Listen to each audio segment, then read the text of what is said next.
Have you ever dreamed of traveling the world but held back because you were afraid of being alone or not knowing how to make friends along the way? So you just stayed home with the people you already knew. What if I told you that making real, authentic connections while traveling isn't as hard or scary as it seems? I've spent my entire life talking to strangers. So whether I've been home or halfway across the world, it's led to some of the most unexpected, rich, wonderful connections that I could ever have imagined. And today I'm sharing how you can do it too. Even if it feels like something outside of your comfort zone, the fear of not being able to make new friends or connect with people while you're traveling should not be the thing that keeps you home. I'm Elle, and I help women create lives of wealth, ease, and freedom by listening to their inner wisdom and living their dreams. And the dream that we're talking about today is creating deep, meaningful connections while you explore the world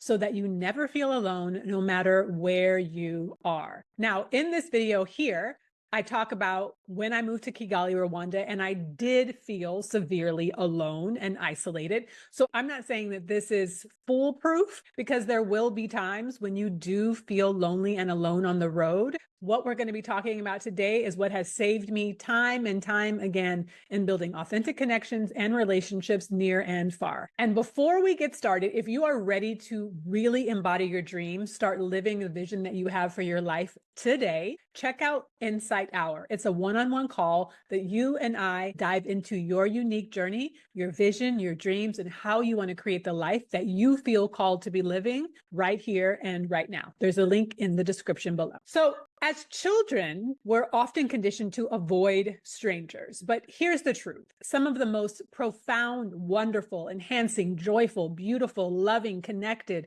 expansive experiences that I've had in the world have been because I started a simple conversation with someone I didn't know. Despite being an introvert, I have never been afraid of talking to strangers. It's something that comes very natural to me. I do not have a stranger danger. I do not have a fear of people, and it's led to unforgettable connections. But one thing that I do have that makes that so much more reliable and easy is I'm deeply connected to my intuition. I'm deeply connected to my self-trust. So I don't just talk to anybody. If I feel a call, if I feel a connection, if I feel an impulse to talk to someone, I usually do, and it has resulted in amazing, amazing connections. Today, I'm going to give you several examples because I have a ton throughout my life, and I want you to really understand what I mean by talking to strangers. So let's start with one of my favorite. I grew up in a family of just 3 people, me, my mom, and my younger sister. And one summer, when I was in high school, my mom surprised us by renting an RV, and we drove from our home in Seattle, Washington, across the country to the Canyonlands. We went to Canyon de Chelly, Grand Canyon, all of the canyons. My mom, if you can't tell, is also quite an explorer and a curious person and really adventurous. So one day we were at the Canyonlands. I don't even remember which canyon. We were somewhere doing something. And I heard out of my ear a family speaking French. And like I said, I have no stranger danger. I have never met a stranger. I had been studying French for a couple of years. So I just went over and started talking to them. In French. Long story short, the person I met, her name was Ariane. We were the same age, and she lived in a little town outside of Paris. We stayed in touch. That next year, she came to visit me in the summer in Seattle. And the summer after that, I went to visit her in her hometown outside of Paris. Fast forward a few years later, a friend and I went to Paris for a week. Who did we spend time with when we were there? You got it, Ariane. Now, this started from a random connection because I literally just heard someone speaking French and wanted to go practice my French and went over and started talking to them. That is how it happens. It's open and it's curious, and then there's an exchange. I'll give you another example. I decided that I wanted to go visit Belize. So I bought a ticket from Atlanta to Belize City. Although I had asked my friends if they were interested in coming to Belize with me, it all sounded good to them, but nobody actually wanted to buy a ticket and go. So in my normal fashion, I bought my own ticket and went by myself. While I was at the baggage claim, I met this other woman who was about my age, a white woman from Colorado. We started chit-chatting. She was also there for a week, and she was there to go wolfing. And if you're not familiar, wolfing is working on organic farms. And she had planned to go to the south of Belize to work on an organic farm for a week. Well, long story short, we ended up chitting and chatting and ended up spending the entire week together in Belize. We went to the jungle, we went to the rainforest, we went to the islands, we stayed in hostels together, we stayed in family homestays together for the entire week. We had an amazing time. And then we left literally on the same day, and we've never spoken or seen each other since. But it made the trip so much more fun and exciting to share it with someone. That was the purpose of that connection. But if we had not chitted and chatted at the baggage claim, we never would have had that connection and had that time enjoying the country together. Because although I have thoroughly enjoyed traveling by myself, I love traveling alone. There is a different frequency and a different energy when you're actually sharing and creating an experience with someone else. I'll give you another example. When I was a senior in high school, my best friend at the time was living in Hong Kong. I went to go visit her in Hong Kong. Now, she's Black American, I'm Black American, but there are not a lot of Black Americans in Hong Kong, at least not at the time. This is while Hong Kong was still under British rule. So it was its own kind of unique experience. She was there to be in school. I was out and about adventuring on my own and saw this gorgeous man, Black man, at I think it was the Virgin Megastore. And so we started chitting and chatting. What do you know? We spent several days together going on these adventures and exploring all the things around Hong Kong, out on the different islands, looking at different things. I think we even went to an amusement park. We stayed in touch for a few years once I came back to the States, but it's because I saw him and he saw me, two Black people in Hong Kong, and we started chitting and chatting and enjoying each other's company for the time that I was there. It was great. It was fantastic. Another example, I was living in Seattle and my homegirl from Atlanta, who I'd gone to college with, wanted to go spend my birthday with me. We were going to go to Las Vegas. There was a Cirque du Soleil show in Las Vegas called Zoomanity, which was all about sexuality and sexual exploration and sexual expression. And this is what I wanted to see for my birthday. So being the person who turns dreams into reality that I am, I bought my plane ticket, I set everything up, and I was ready to go for my birthday to the Zoomanity show. It was going to be my first time in Vegas. I was excited about Zoomanity. I was excited about hanging out with my homegirl, and I had all my ducks in a row. The day before we were scheduled to leave, she canceled because she had not bought her ticket. She was just talking a good game. She wasn't actually planning to follow through. And I don't know about you, that is not how I live my life. If I say I'm going to do something, I do it.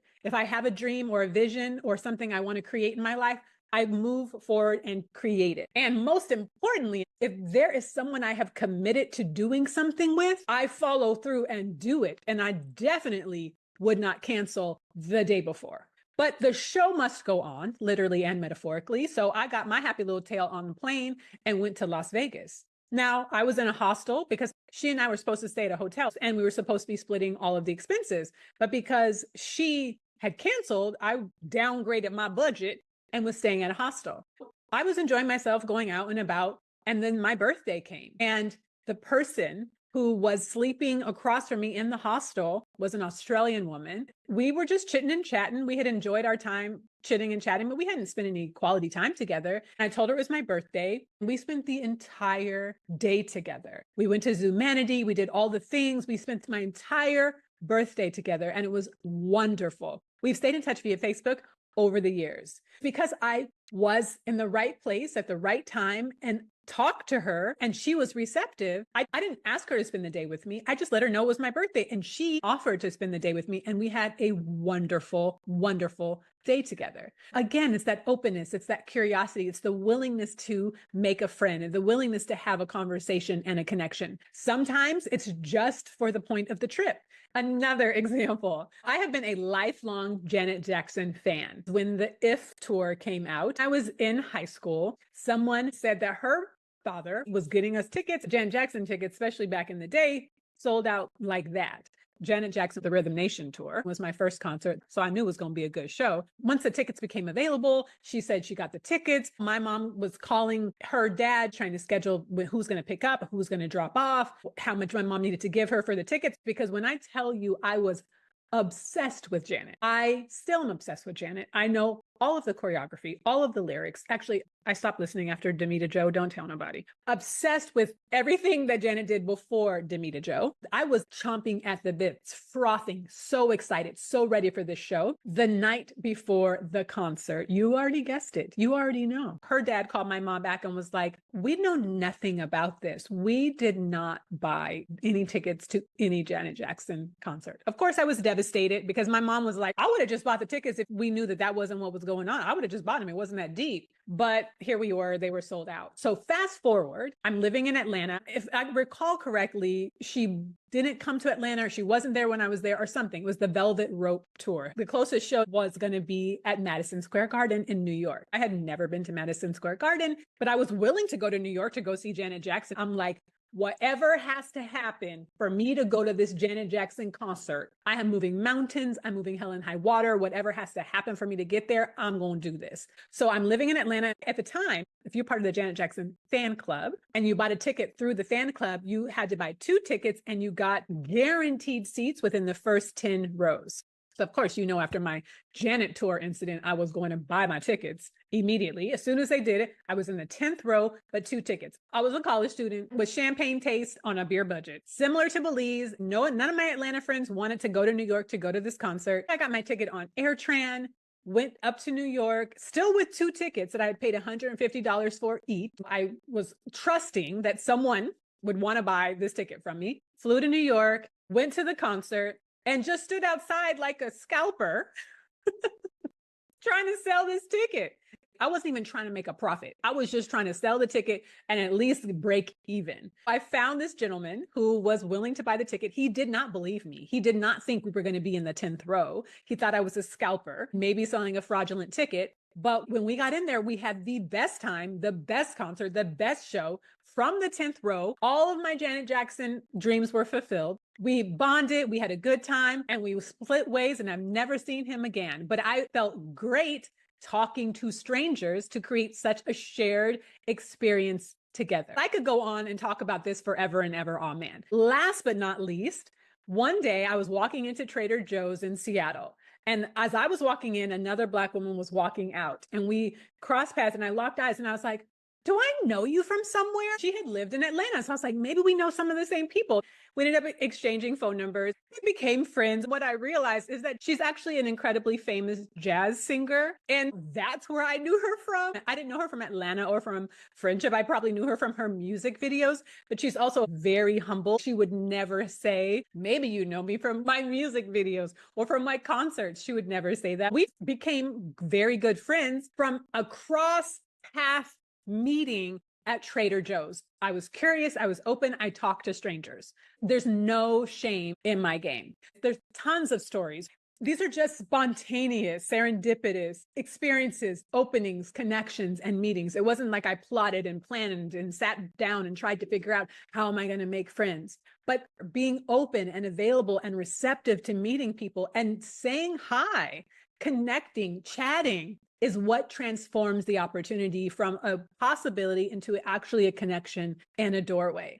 But I was always trusting my intuition and trusting my gut. The important thing to remember about meeting people, making friends, talking to strangers is that not coming from a place of need, of loneliness, or desperation, which is true for anything you want to manifest, not coming from need, from desperation, or from emptiness. It's really about coming from curiosity, about openness, about feeling full up in yourself, and then connecting and wanting to have a conversation or a connection with someone else.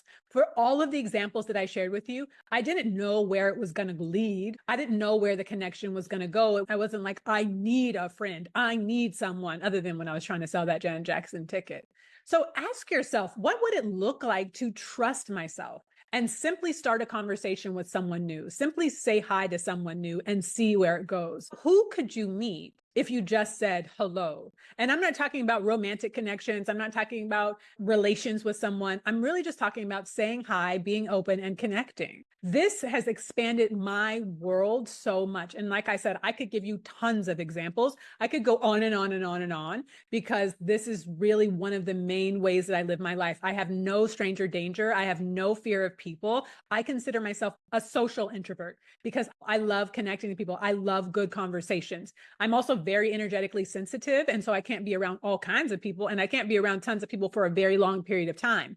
But traveling, it helps to be able to talk to strangers. One of my other favorite examples is my first trip to India in Mumbai, also known as Bombay. I was staying in the Salvation Army hostel, which is a very inexpensive, but very clean, very well run hostel. And there's a little crew of us from different parts of the world. And I remember meeting Gregory. He's from England, but his people are Armenian. We had the best time. We went on adventures together. We went to movies together. We traveled around the city. We stayed connected over the years.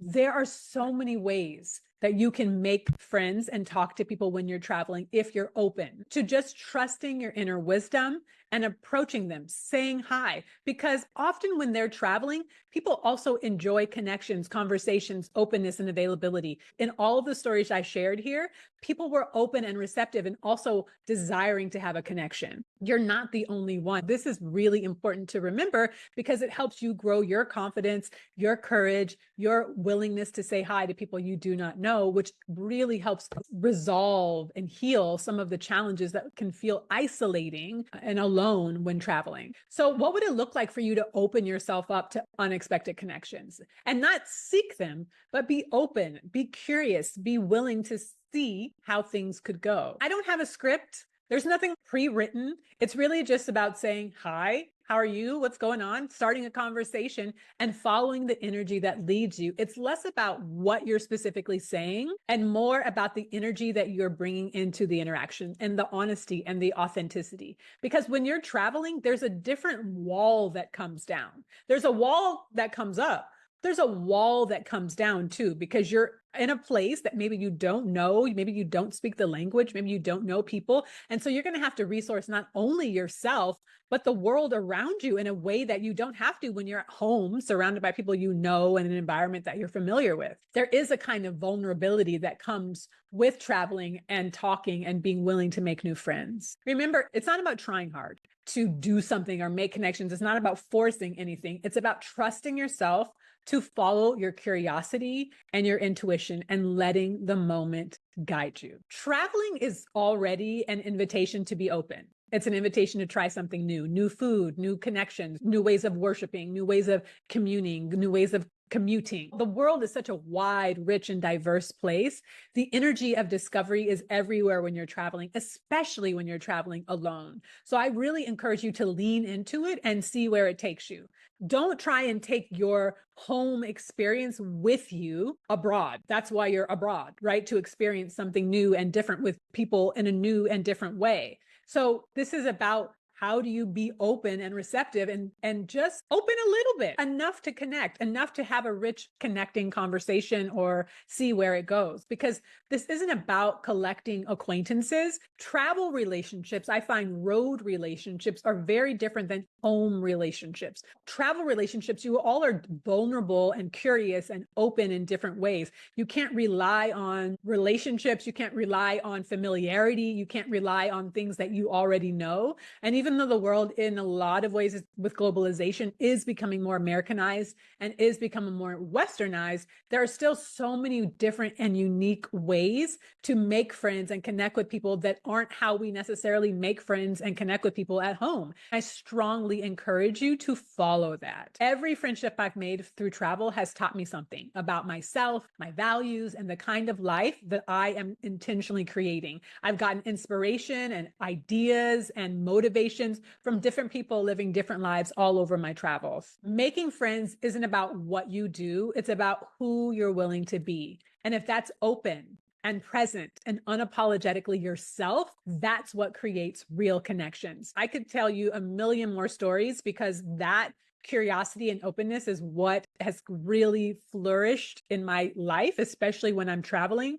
To be able to talk to strangers and have deep connections has been invaluable. If you're just waiting for someone to approach you and say hi to you, there has to be a courage and a willingness to connect and talk to people. And every culture that you're visiting is going to be different. As I mentioned in my video about Rwanda, it's not a very open and invitational culture. That's just not the culture of the land. But you may meet other travelers who are open and invitational because they're looking for those kinds of connections when they're traveling. Just to wrap this up, if you're ready to step into this kind of ease and freedom in your life, join me for an Inside Hour call. We dive deep into exploring what's next for you and how you can create the life that you're dreaming of, whether it's at home or abroad. And let me know in the comments, what's one way that you've opened yourself up to connecting by traveling? Tell me a story. I'm very curious and would love to know about your adventures. Or if you haven't talked to people when you were traveling, what's the hesitation? What's been holding you back? I would love to connect with you about creating your dream life and listening to your inner wisdom.